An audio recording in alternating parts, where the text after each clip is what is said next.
Welcome to Small Business Hacks. In this video I will tell you why you should stop multitasking now.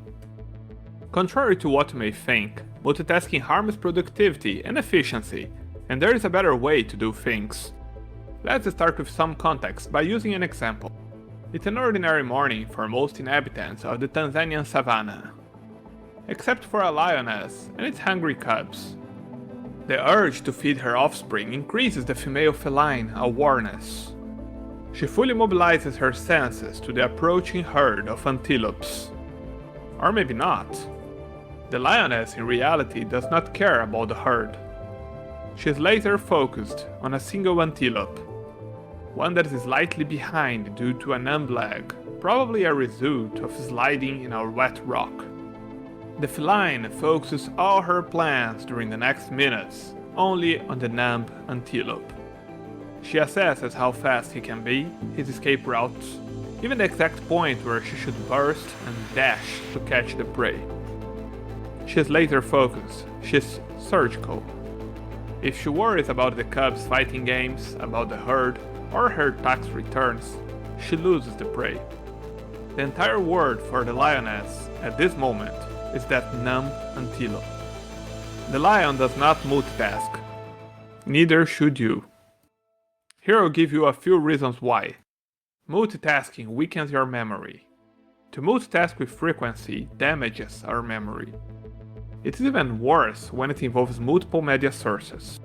According to a paper from the University of California and Stanford University, people who often engage with many media sources at the same time showed worse results on simple memory assignments.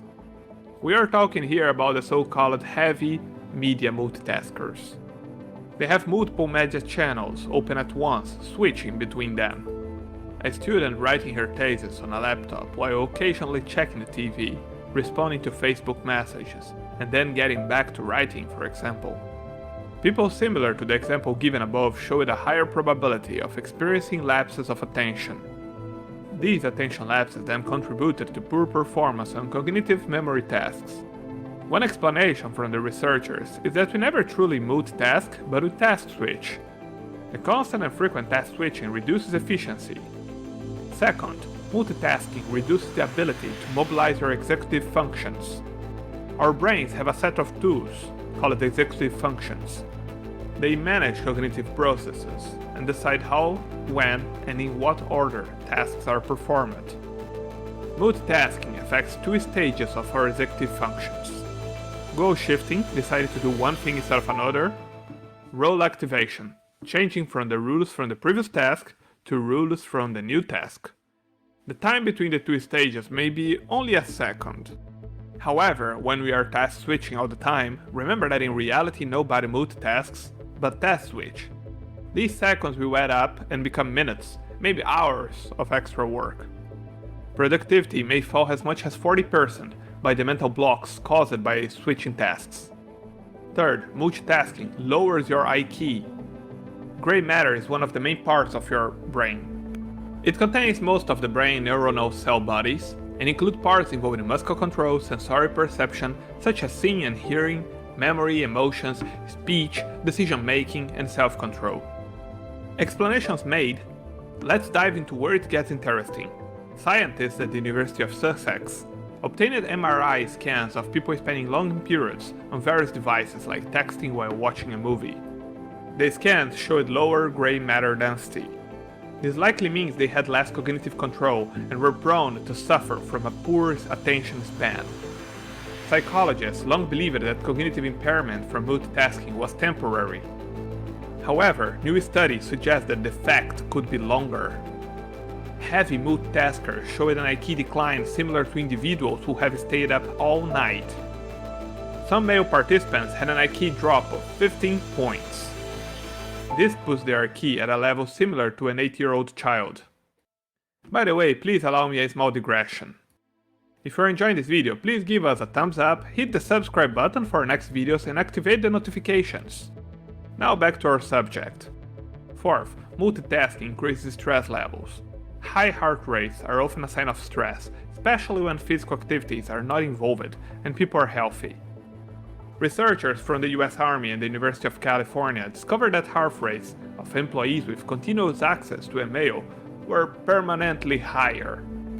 While multitasking or task switching between trivial activities like doing the laundry or chatting on the phone may not be stressful, the more important tasks involved, the higher the chances of disaster. This may be the reason that successful surgeons have the ability to monotask during hours. To stop multitasking is to discover benefits in all walks of life and in any setting, including the workplace. It certainly has been an essential aspect of our careers. People assume that the skill of a surgeon is primarily in the steadiness and precision of his or her hands, and there is some truth to that. But the proficiency of surgery is the ability to single-mindedly focus on a single patient and complete a series of tasks, all in the pursuit of given outcome that may take many hours to finish. And how to improve your productivity without multitasking. The discoveries mentioned above from some of the greatest universities in the world point in a single direction.